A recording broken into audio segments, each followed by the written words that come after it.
Local recording. Alright, here we go. Hi guys, Mr. Bitter here. And I've got a little tutorial video for you fine folks. So this is for anybody that's been struggling with their ZvZ, Zerg versus Zerg. So real quick, this is my ladder account. I'm at about 1360 points right now. Just finished burning off most of my bonus pool. So this is a build that should work for the vast majority of people that would see this video, and it'll work at the higher levels too. Players like Scarlet, Violet. Violet versus Leenock was an instance of both players using a build like this. That was from MLG Summer Championship. So let's just hop right into it. This is a Zergling Infestor-centric build, and it is very much so focused on a +1 timing geared towards killing your opponent's third base. So things that work really well against this build are roach timings, specifically 2-base roach timings. And in general, this is going to do very well against this current meta of taking a relatively quick third and going into anything really, roaches, mutas, what have you. So we're just going to do it. Right now we're at ×4 speed. I'll go ahead and back it down to ×2 for the rest of this thing. So 16 hatch, 15 spawning pool.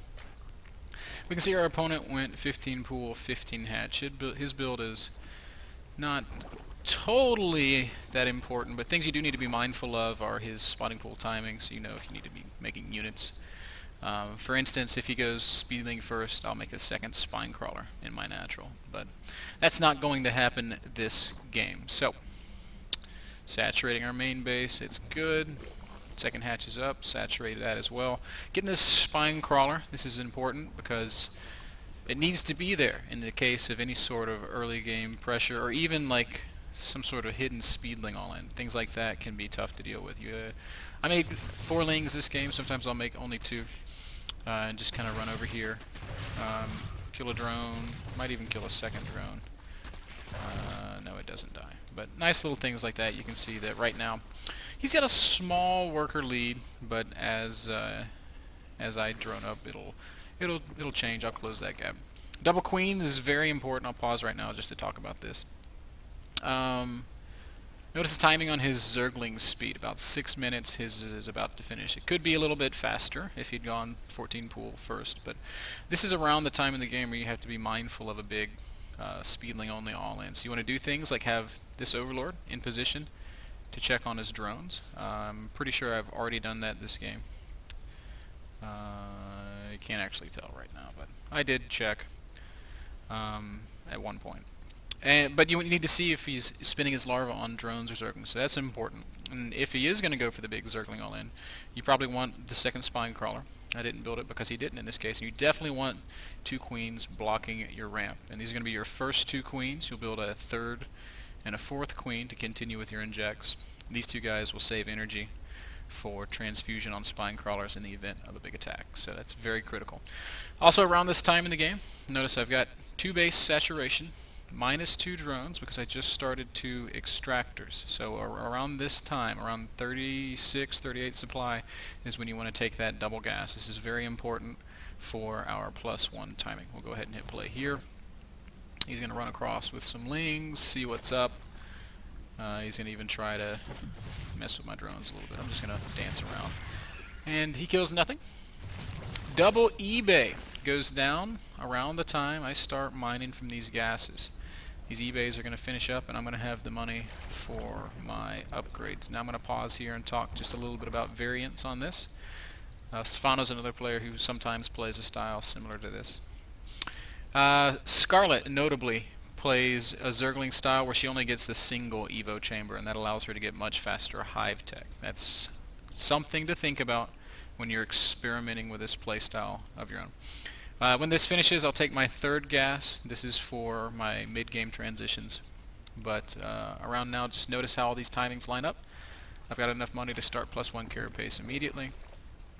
As soon as I have my next 100 gas, I'll start +1 melee. If you take this 3rd gas faster, you can start them both at the same time at the cost of a little bit of your mineral economy. +1 melee starts next, and then I will start Zergling speed after that. And Zergling speed, there it goes. Alright, so the way this is going to work, +1 carapace and Ling speed are going to finish at about the same time. Now this guy's taking a very fast third base, so this is like best case scenario for us. This is what we want. I haven't spotted the third yet. That's a mistake. You'll see me check on that in just a second. But when I see it, that's when my eyes get nice and big, and I'm like, alright, free win. So, away we go. You see this Overlord moving down here to check. There's the creep. I know it's there. And notice the production tab, you see a lot of Zerglings. Also, this is important. I'll talk about this too. So, check the saturation. Full base saturation in my natural, or full mineral saturation. Full mineral saturation in my main. This is the point in the game where you start producing Zerglings. It's going to put you behind in the drone count, because this guy is going to be saturating this base. But that's okay. You need the units to make your timing strong. Also, third hatch in main. Why do we do this?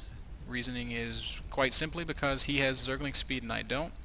That means I cannot defend this, but I still want the third hatchery so that I have the extra larva so that I can keep up in production and keep my money low. So that's another important facet of this build. Lings are going to pop out. You want to keep him hidden if you can. If he scouts it, it's, well, it's not a huge deal, but obviously if he can prepare for what you're doing, if he goes back home and morphs 20 banelings, it's going to be a lot harder to be effective with Lings. So try to hide them. This is a very well positioned Overlord. He can float it up, he can see my gas, he can check on my larva, see my drones. That's a good spot for it. So you can't actually hide an Overlord right here, so on this map, in these positions, this is a really good place to hide your Lings. However, he's going to poke forward with these Zerglings. I have to reveal my Lings to defend. Notice this is a little bit before my timing's ready. And it will prompt him to start some roach production. So he is going to be somewhat prepared for this. He saw my units. He starts making units of his own. He did actually make a round of drones, which is a little bit greedy. And then here we go. +1's done. +1 melee is going to be done in 15 seconds. Zergling speed is done. Third hatchery is done. Just injected.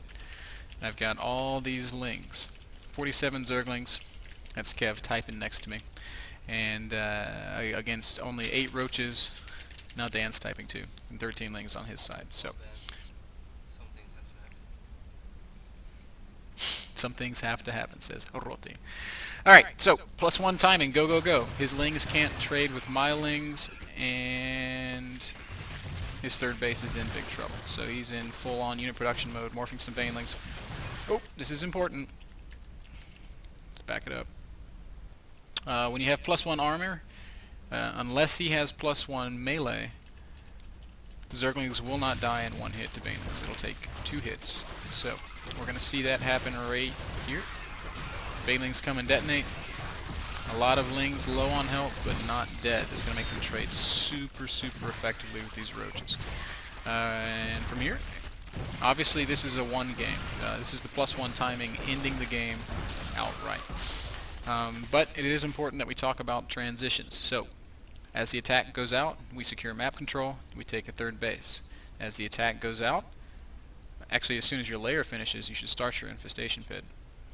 And get pathogen glands researching as fast as you can. This is for your mid-game transitions. Infestors are very important in the mid-game. If I don't kill him with this attack, I'm going to need these infestors. So, we resume the game. Kill as much as we can, run down. He's got burrow now, so he has a little bit of an answer. But we're going to just use our Lings to do as much damage as we can in the meantime. We've already killed 20 drones. That's massive. We're going to run up here into the main, kill some more. Queen dies. Drones are going to die because he doesn't burrow them effectively. And we'll just pause here. Look at the supplies. This is not game over. I've got 34 army supply to his 46, 75 actual supply to his 79. So I've done huge damage. Income tab shows us that I'm now ahead in workers because I managed to kill 30. That's also another reason why he's taking so much damage. But he does have this very real counterattack threat that I'm going to have to cope with. So clean up the 4th base. run back. We've officially done all the damage we can do. We need to recognize that and disengage. But production tab shows us we've got infestors on the way. And 2-2 also finishing shortly, as well as Burrow. So, back home we go. He, of course, is going to counterattack. I could try and fight this right now. I've got 30 lings against 20 roaches. I could try. I would not win that fight. So I'm just going to let him take this hatch. And this is where we have a little conversation about cost-effective trades, right? Hatchery, 300 minerals. I just killed his third. I killed a lot of drones. I'm ahead. I know this. It's not a huge lead, 38 drones to 41, but it is a very real lead. So do I want to risk my whole army to save this base? No, of course not. I want to make sure that I can win this fight. So I'm going to wait till the infestors are out. I'm going to set up at the bottom of the ramp, and I'm going to take a good engagement. So he kills the hatch. Infestors are out. Upgraded lings. Now, with +2 armor, by the way, means that he can't trade effectively with these roaches. Just do a great job with infestor support against these roaches. So, roaches will all die. That's GG. He taps out and he leaves the game. So, pretty straightforward. +1 timing to kill the third base into transitions, into third of your own, into infestors. And ultimately, this goes up to hive and into ultralisks. So the end game tech of choice is ultralisk infestor against whatever he decides to throw at you. Very simple build, very easy build to pull off, and it's a very good build. We've got a very high win rate in ZvZ with it, and I suggest that you guys all try it out. So there you go, quick and easy. Hope you enjoyed it. I'm done.